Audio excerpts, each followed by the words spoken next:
মার্কিন কংগ্রেস অনুমোদিত $5 বিলিয়ন বৈদেশিক সহায়তা আটকে দিয়েছেন president Donald Trump. White house শুক্রবার এই তথ্য জানায়। এই পদক্ষেপে ডেমোক্র্যাটরা তীব্র বিরোধিতা করায় ফেডারেল অচলাবস্থার ঝুঁকি বেড়েছে।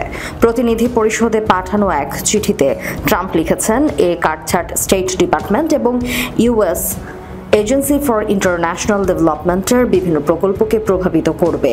দায়িত্ব নেওয়ার পর থেকে ট্রাম্প প্রশাসন কার্যত ইউএসএআইডিকে ভেঙে দিয়েছে।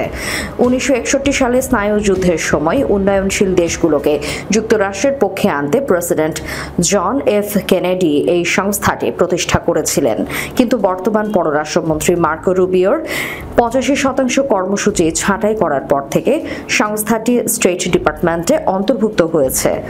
চলতি বছরের জানুয়ারিতে দ্বিতীয় মেয়াদে দায়িত্ব নেওয়ার পর ট্রাম্প সরকারি বিভিন্ন সংস্থা ছোট করা বা পুরোপুরি ভেঙে দেওয়ার ব্যাপক পদক্ষেপ শুরু করেন।